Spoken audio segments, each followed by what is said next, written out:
Dia berhak memberikan, dia berhak menerima kembali. Dia adalah Tuhan. Mari kita membuka buku Tuhan, Yohanes pasal 20 ayat 1 sampai dengan 10. Kita membaca bertakaran kebangkitan Yesus.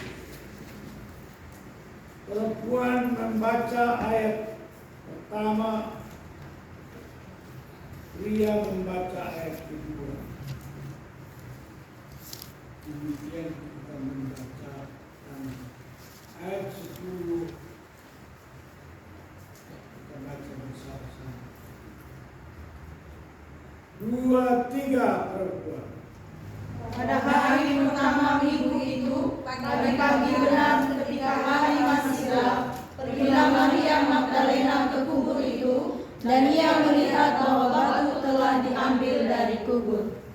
Ia berlari dan mendapatkan Simon Petrus dan murid yang lain yang dikasihi Yesus, dan berkata kepada mereka, Tuhan telah mengambil orang dari kubur, dan kami tidak tahu di mana dia letakkan. Maka berangkatlah Petrus dan murid yang lain itu ke kubur. Keduanya berlari bersama-sama, tetapi murid yang lain itu berlari lebih cepat daripada Petrus, sehingga lebih dahulu sampai di kubur. Ia menjenguk ke dalam dan melihat kain kafan terletak di tanah, akan tetapi ia tidak masuk ke dalam. Maka datanglah Simon Petrus juga menyusuinya dan masuk ke dalam kubur itu. Ia melihat kain kafan terletak di tanah. Sedang kain peluh yang tadinya ada di kepala Yesus tidak terletak dekat kain kafan itu, tetapi agak di samping di tempat yang lain dan sudah tergulung. Maka masuklah juga murid yang lain yang lebih dahulu sampai kubur itu, dan ia melihatnya dan percaya. Sebab selama itu mereka belum mengerti isi kitab suci yang mengatakan bahwa ia harus bangkit dari antara orang mati. Sama-sama. Lalu pulanglah kedua murid itu ke rumah. Haleluya. Kekasih Tuhan, bahwa 40 hari, 40 malam Tuhan Yesus Kristus menampakkan diri kepada murid dan kepada orang-orang lain. Dan orang lain itu termasuk kepala pasukan Romawi, termasuk pasukan dari ahli agama.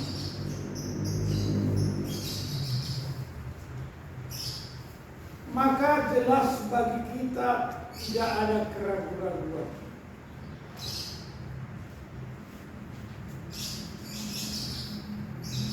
bahwa Yesus bangkit.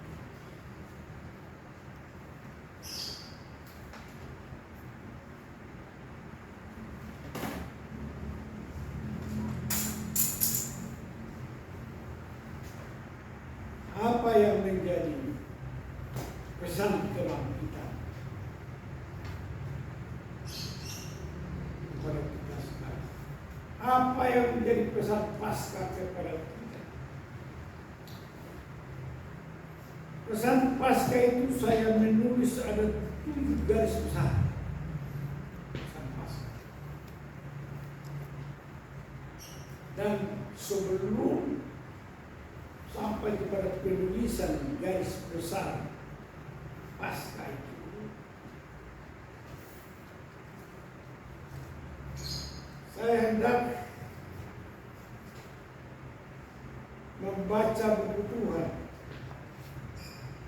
dan kita bersama-sama pada Mazmur 118 ayat 1 sampai 9. Disinilah catat pesan-pesan Paskah. Lalu kita harus mengetahui rangkaian firman dari semula sampai pada Wahyu diterangkan dan menerangkan, saling menerangkan.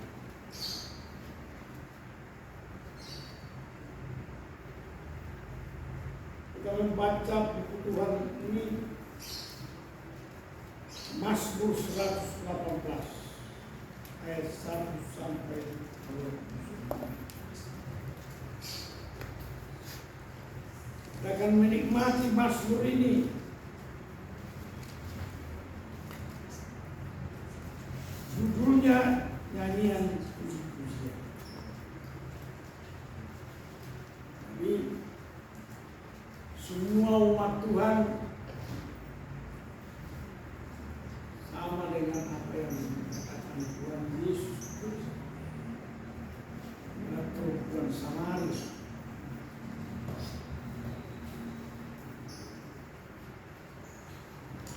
Kamu harus menyanyi, memuliakan Tuhan dalam roh dan benar. Barang siapa yang menjadi murid Tuhan, orang percaya, dia harus memuliakan Tuhan, menyembah Dia dalam roh dan benar. Minggu yang lalu saya sudah pesankan bahwa semua kampus Santosa Asih harus melahirkan pujian masing-masing, baik secara berkelompok, bersama-sama, dari 1 kali pujian sampai 10 pujian sampai 100. Kalau dalam pujian semangat itu 476.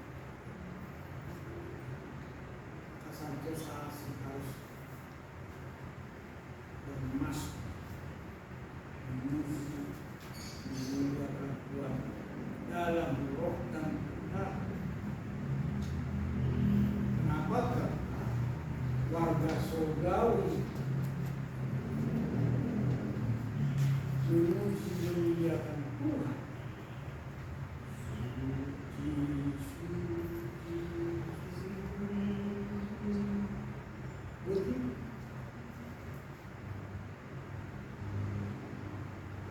Sampai kepada guru nyanyi, peringatkan kamu apa kerjaan di kampus ini? Ada perintah, saya mau mahasiswa menerbitkan puji-pujian.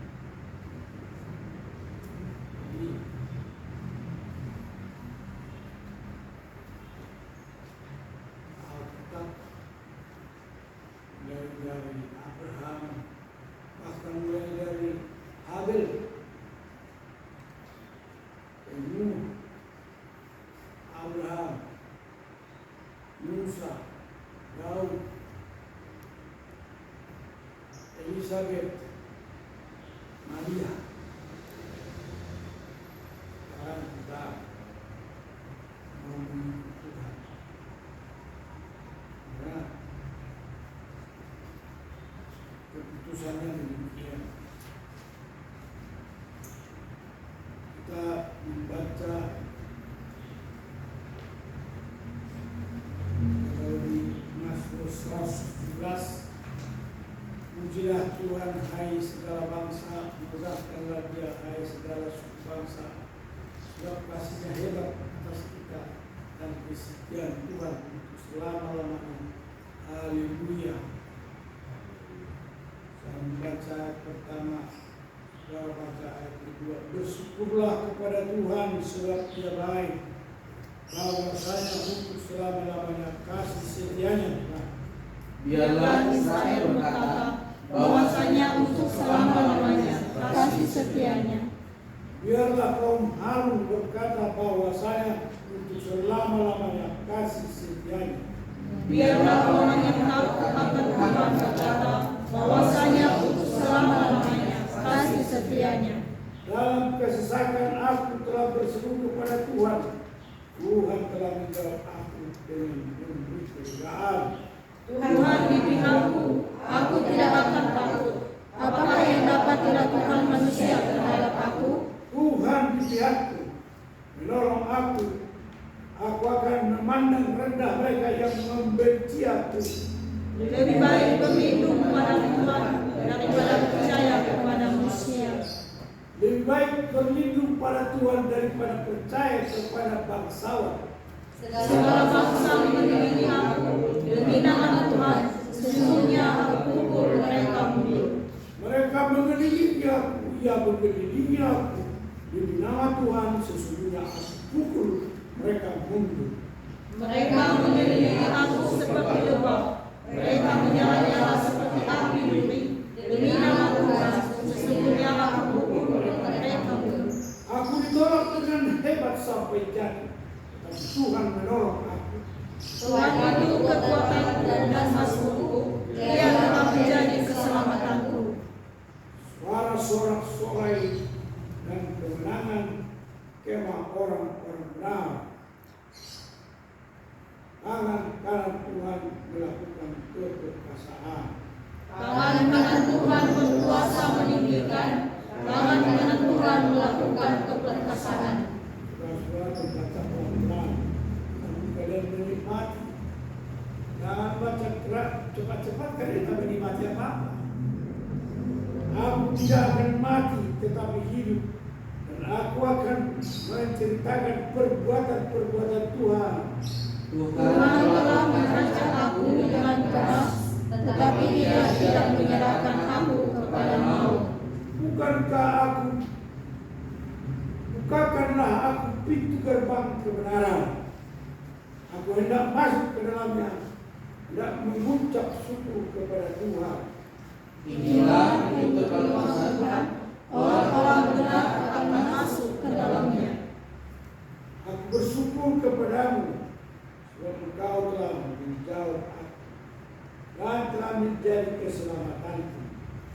batu yang dibuang oleh tukang-tukang bangunan Telah menjadi batu penjuru. Hal itu terjadi dari pihak Tuhan, supaya perbuatan ajaib di mata kita. Inilah hal yang dijadikan Tuhan. Marilah kita bersorak-sorak dan bersukacita kepadanya.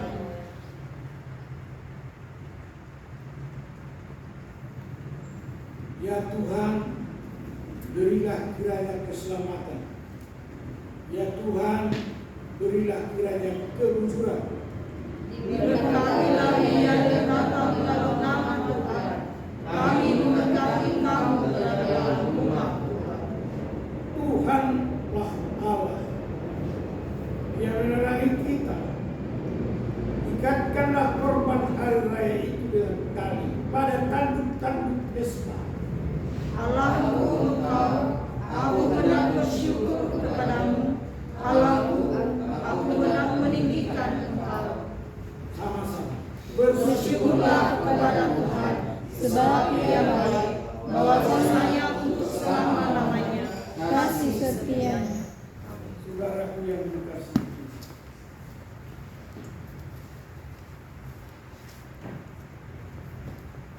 Maka kita memasuki apa yang disebut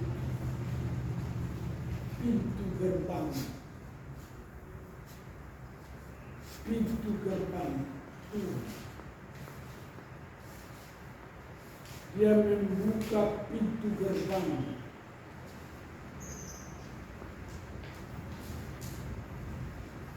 Dia membuka pintu gerbang.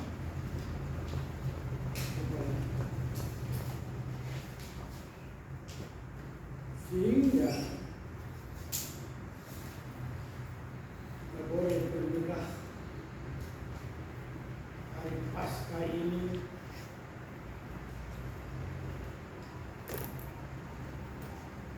sebagai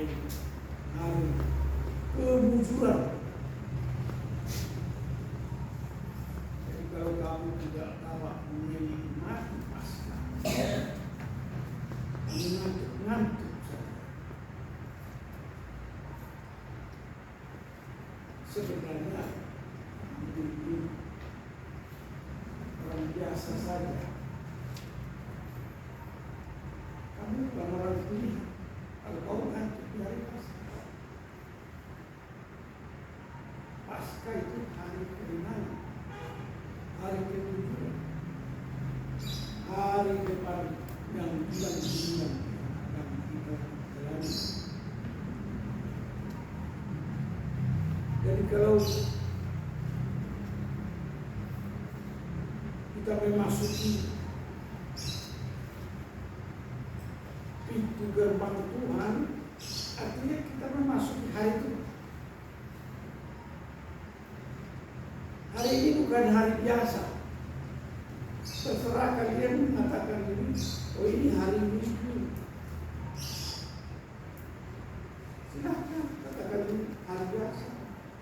Tapi bagi orang Israel di tanah Mesir ini hari keluputan.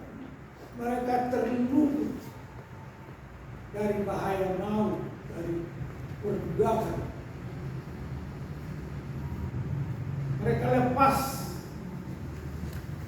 dari perbudakan. Tetapi bagi orang Kristen, pengikut Tuhan Yesus Kristus, kita memiliki 7 garis besar. 7 garis besar yang dilandasi oleh apa? Oleh Tuhan.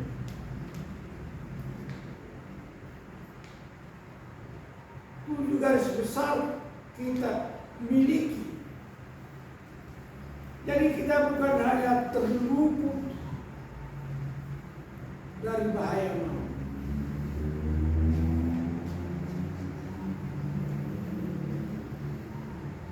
Tujuh perkataan Tuhan kayu salib itu, dan Tuhan mengatakan sudah selesai pekerjaan Dia untuk menyelamatkan, dan sudah kena.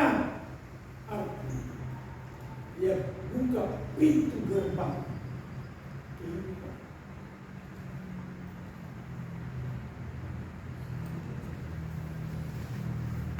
Salah satu hal yang menakjubkan, penyamun di sebelah kanan Tuhan boleh bertobat.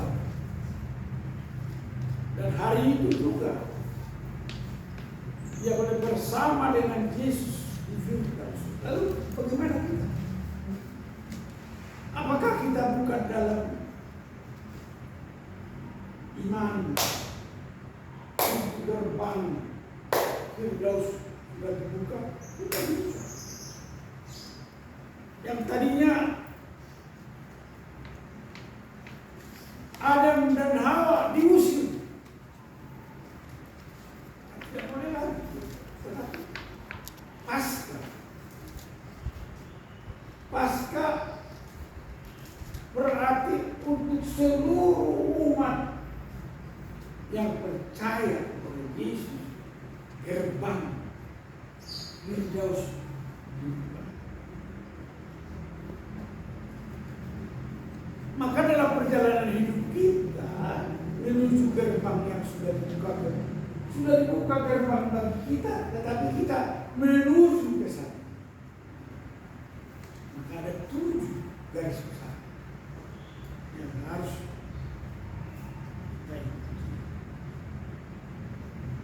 Sebenarnya sudah digariskan itu dari mulai Maleakhi 3, Maleakhi 4, Wahyu 11, garis besar itu sudah dibukakan. Maleakhi 3 sudah dibukakan, Maleakhi 4 sudah dibukakan, Wahyu pasal 11 kita telah melihat tabut perjanjian itu sudah ditujukan kepada kita. Sebagai apa? Tabut perjanjian itu sudah ditujukan kepada kita. Kepada kita orang percaya, tapi kepada orang Yahudi dibukakan hukum itu tidak. Mereka sibuk berperang, menolak Mesias, menolak Kristus, apalagi yang beragama lain, apalagi nabi-nabi palsu, lebih parah lagi. Kita sudah buka. Hanya jalannya harus kita tahu. Jalannya harus kita tahu, baca berulang-ulang. Saya baca Maleakhi 3. Maleakhi 3 itu ditutup dengan ayat emas. Ya. Maleakhi 3 itu ditutup dengan ayat emas. Saya akan bacakan kepada saudara-saudara ayat emasnya apa. Dengarkan baik-baik. Ayat emasnya itu apa? Yaitu kemenangan terakhir bagi orang benar. Kamu udah benar. Kamu telah menyaksikan Jumat Agung dan diakhiri dengan kamu telah makan tubuh Kristus dan minum darah Yesus. Kamu udah benar. Kurang apa lagi? Jumat Agung telah digenapi dan pekerjaan keselamatan sudah selesai. Maka kita boleh membaca sebagai apakah kita. Mari kita membaca kemenangan terakhir bagi orang benar. Saya baca ayat 13, saudara baca ayat 14. Bicaramu kurang ajar tentang aku firman Tuhan, dan kau berkata, apakah kami bicarakan di antara kami tentang engkau? Jemaat, Kamu berkata, adalah sia-sia beribadah kepada Allah.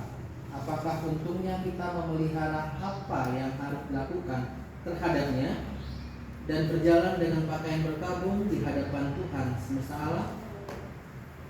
Maleakhi 3. Maleakhi 3 ayat 13 sampai dengan ayat 14. Kalau saya baca ayat 15.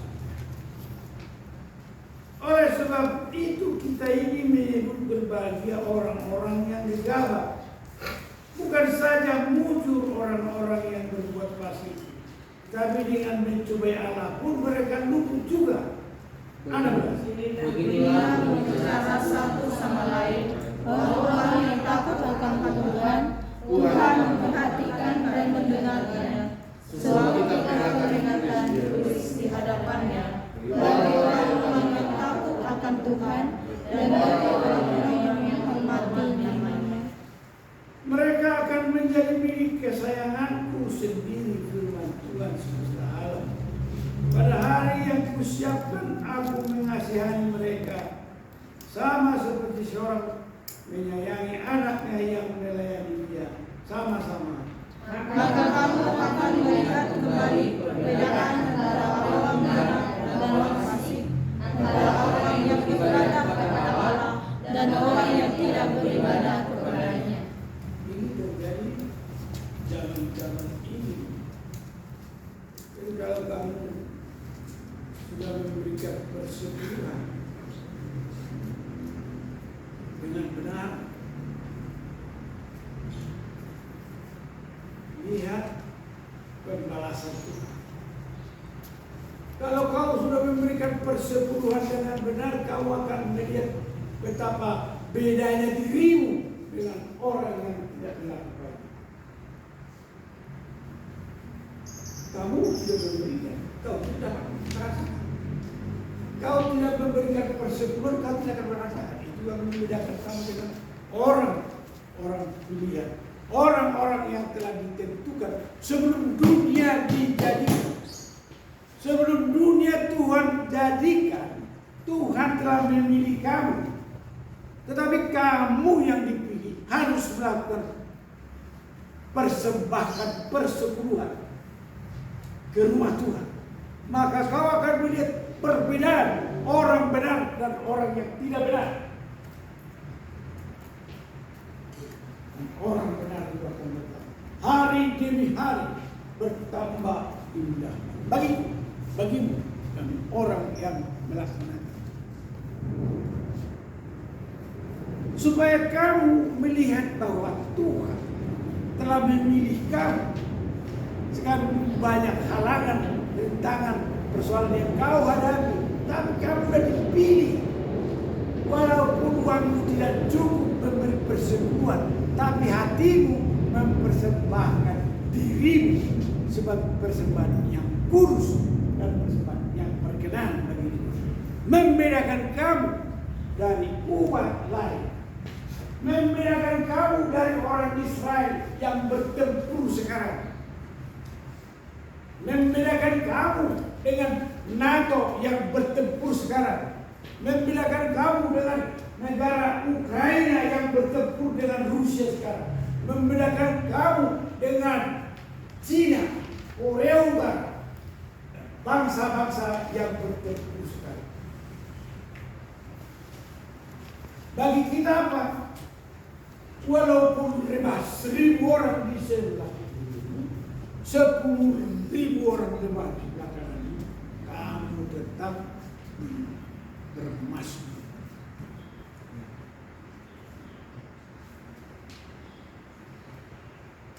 Tetapi kamu akan menjalani itu kalau kamu sudah melakukannya. Sekarang saya belajar setia. Setiap hari Senin saya mempersembahkan persekutuan saya. Setiap hari Senin saya mempersembahkan persekutuan saya. Persekutuan dari pendapatan saya. Dan setiap tahun saya mempersembahkan persekutuan perusahaan saya. Setiap tahun bulan April persekutuan perusahaan.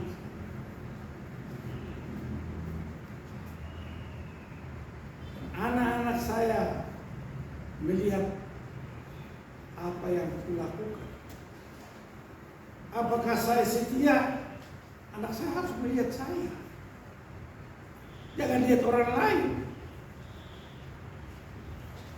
Karena apa? Setialah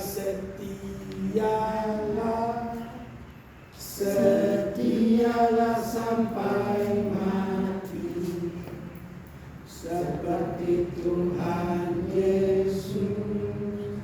Setialah sampai mati. Apakah balasanmu untuk kasih setianya? Setialah sampai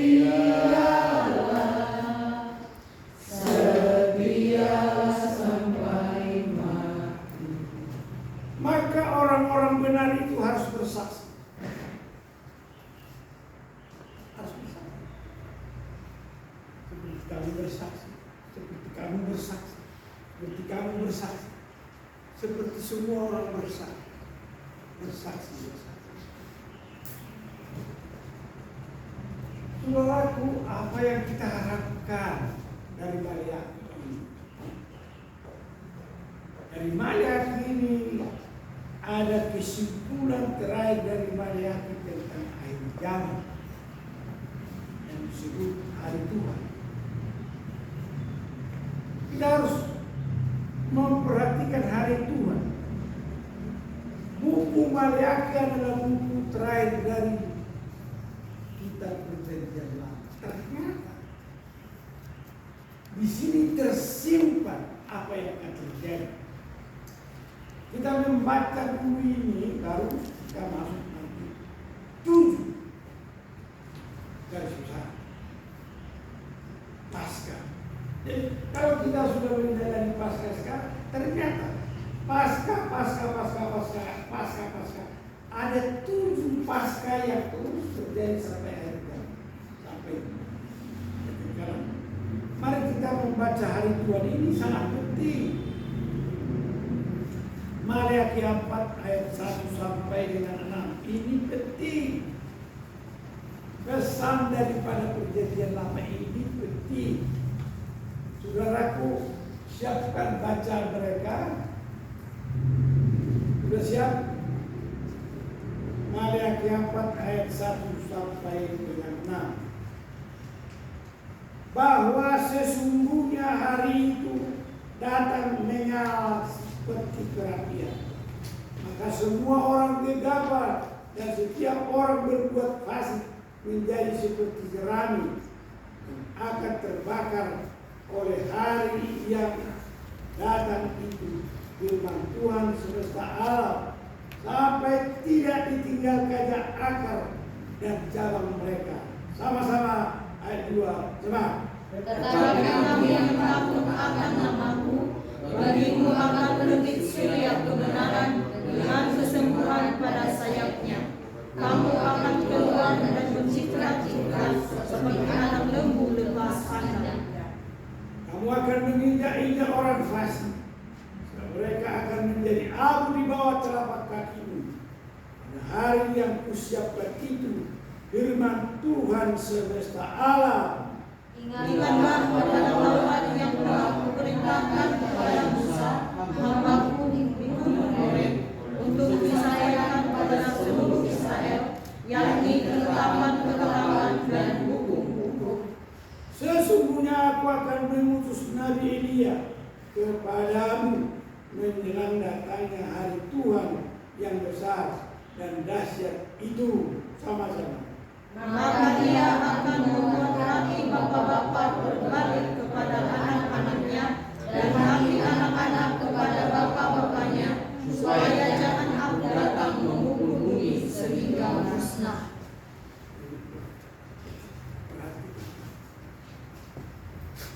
Ini sesungguhnya yang terjadi. Musa dan Elia akan datang. Ditutup perjanjian lama dengan firman ini dan diterangkan firman ini dalam Wahyu pasal 11 ayat 1 sampai 9. Di Wahyu pasal 1, di Wahyu pasal 11 ayat 1 sampai dengan 11. Ayat 1 mengatakan, gereja Tuhan akan dikhususkan.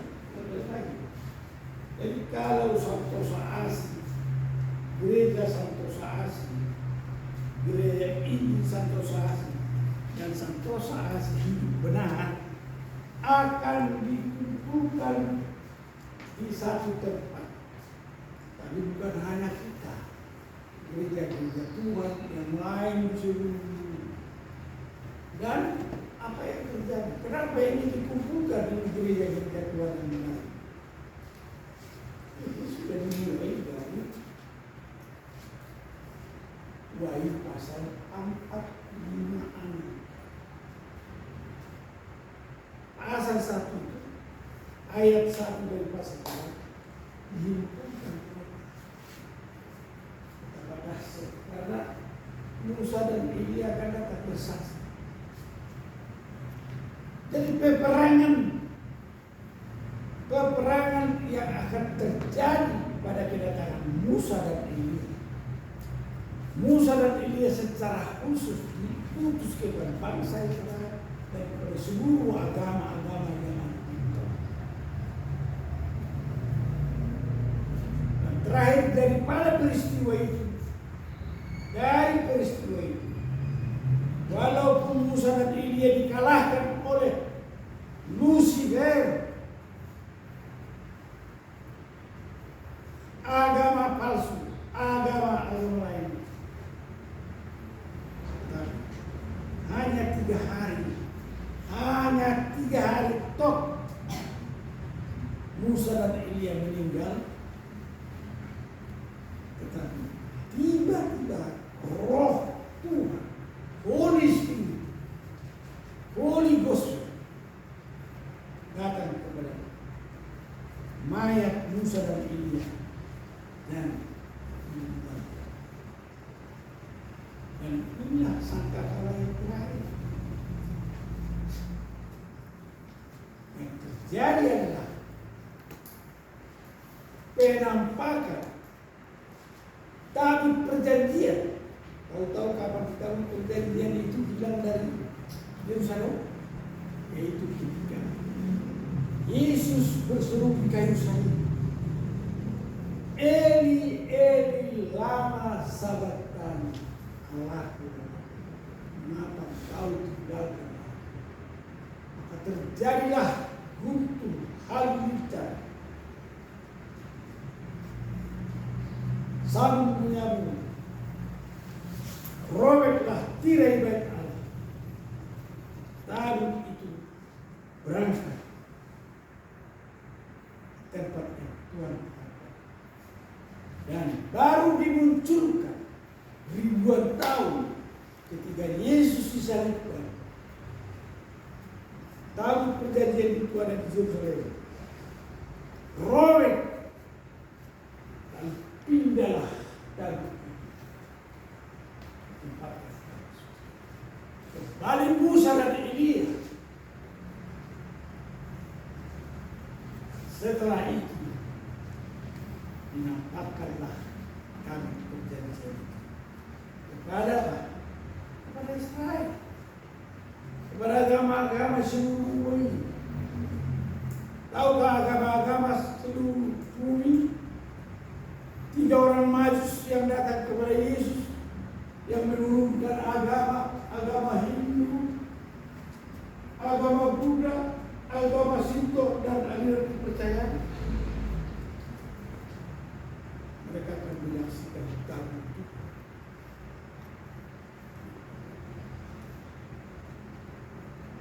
Oleh karena itu, ini akan menguatkan kita. Maleakhi secara khusus menempatkan kita jangan mengandalkan manusia, tapi kamu harus mengandalkan Tuhan. Berikan persembahan, maka kamu berdoa dan bekerja. Tuhan adalah Jehovah Rabb, Jehovah Jireh, Jehovah Nisi, Jehovah Shammah, Jehovah Shalom, Jehovah El Shaddai. Dia akan mencukupkan seperti Tuhan mencukupkan bila kami hari ini makan yang sejuk. Tuhan akan mencukupkan kamu seberapa besar pun keluarga besarmu, seberapa besar pun yang ada dalam hidupmu. Tuhan yang mengadakan, Tuhan mencukupkan. Itu sebabnya sekarang kita akan memasuki 7 garis besar. 7 garis besar.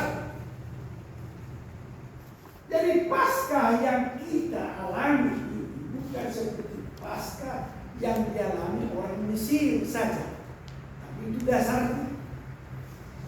Paskah yang kita terima ini ada 7 garis besar yang akan kita lalui. Pertama adalah garis besar pertama adalah garis besar pertama adalah doa Bapa kami. Mengapa Tuhan mengajarkan pertama-tama kepada murid-muridnya doa Bapa kami? Doa Bapa kami. Kedua, garis besar kedua adalah doa Tuhan Yesus Kristus kepada murid-muridnya. Di mana itu ditulis? Yohanes 17 ayat 1 sampai 26. Sedangkan doa Bapa kami Matius 6 ayat 15 sampai 15. Jadi ini garis-garis besar. Diperbaharuinya garis-garis besar. Yang ketiga, diperbaharui pula 10 perintah Tuhan dalam 2 loh batu. Kenapa begitu penting 2 loh batu? 2 loh batu ini yang dipercaya oleh Musa, dipercaya bangsa Israel, yang hilang karena kehendak Tuhan dan kemudian nampak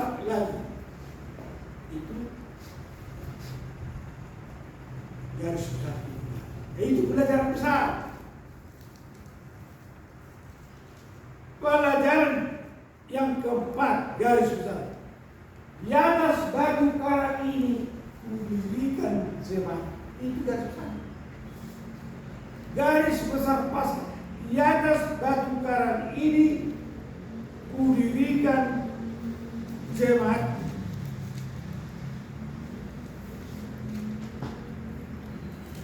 Ini didasarkan kepada pencurahan Roh Kudus, janji Tuhan. Oleh karena itu, di atas batu karang ini didirikan jemaatku, alam maut tidak. Apa yang kuberikan kepadamu tidak sama dengan yang di dalam dunia. Apa yang kau katakan di bumi, dinyatakan di surga. Artinya, di atas batu karang ini kuberikan kunci kerajaan surga. Itu yang kata Roh tercurah. Garis besar kelima, kita umat Injil Santo Sahasi menantikan Sabat Tuhan 1000 tahun masa lalu.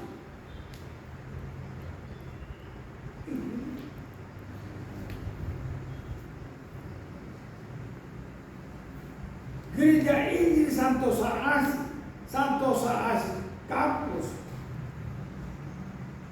menantikan hari Sabat Tuhan 1000 tahun masa lalu. Jadi ada gereja Tuhan, ada umat Santosa, dan umat gereja-gereja lain. Dengan kata lain, ada 7 aras gereja di muka bumi menantikan hari Sabat Tuhan 1000 tahun masa lalu. Tetapi bagi kita yang keenam, bagi Santo Sahasi, gereja Injil Santo Sahasi dan Santo Sahasi itu pendidikan, ada sekolah dan pendidikan, ada usaha-usaha, ada kewajiban. Kerjakanlah 12 sakramen dengan damai sejahtera. Ingat kata saudara-saudara yang menjadi pastor muda, pastor, guru-guru Injil, mahasiswa-mahasiswa,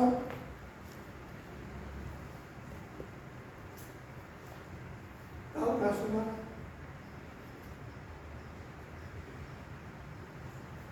Kamu ada di kampus, kamu adalah evangelis, kamu adalah utusan-utusan Injil, kamu adalah pemberita kabar baik. Kuduslah kamu sebab Bapamu yang di surga kudus. Kuduslah kamu karena Bapamu yang di surga kudus. Lalu apa kewajibanmu? Kerjakanlah 12 sakramen. Mengapa saya terus berseru tentang 12 sakramen? Mengapa saya berseru terus berseru? Mengapa saya berseru tentang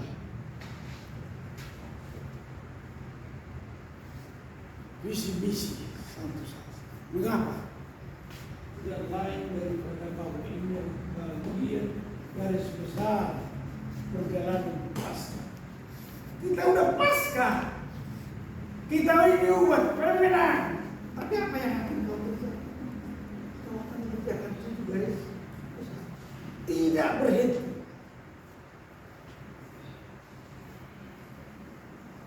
Kerjakanlah 12 sakramen dengan damai sejahtera. Kamu tidak akan kekurangan. Kau akan berkelimpahan. Damai sejahtera ini.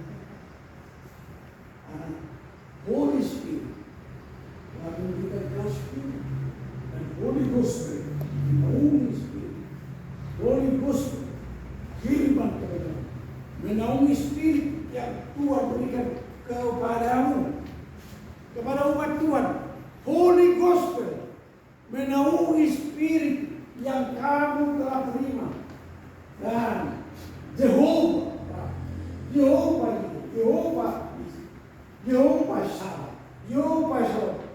El Shaddai menaungi kamu. Lakukan 12 sakramen. Dan garis besar ke-7 masa kekekalan, langit dan bumi yang baru, Yerusalem yang baru, pimpinan Tuhan Yesus Kristus untuk sampai kekal selama-lamanya. Jadi Paskah yang kau rayakan ini akan membawa kita sampai kepada kekekalan.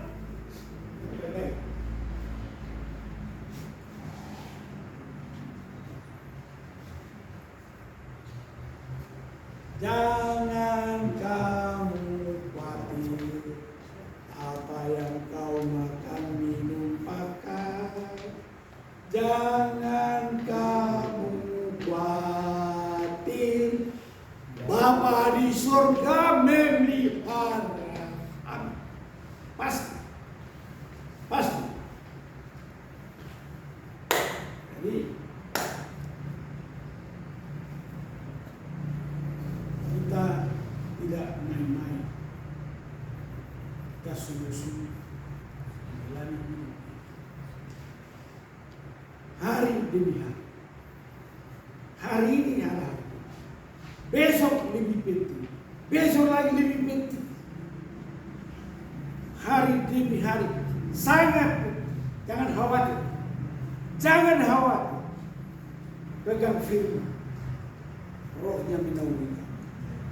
Holy Spirit telah memberikan kau spiritual dan Holy Gospel, firman kebenaran, menjaga kehidupan kita semua. Kita boleh kasih dari surga.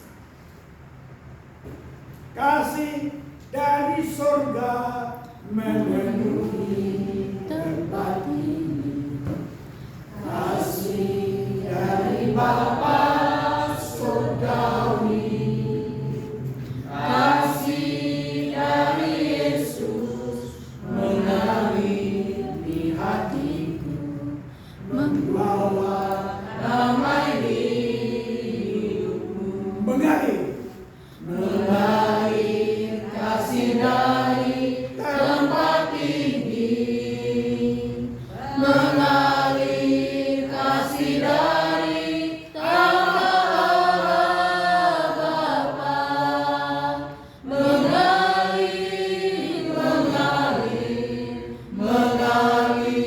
dan mengalir memenuhi hidupku. Kita tundukkan kepala, kita berdoa. Kami bersyukur, berterima kasih karena Paskah ini menuntut kehidupan kami, menjalani hidup yang Tuhan sediakan bagi kami masing-masing, sehingga kami memberitakan Injil, jadi saksi kebenaran. Terpujilah nama-Mu Bapa yang kami muliakan dalam nama Yesus, penuntut iman dan pemimpin hidup kami. Haleluya! Semua berkata amin.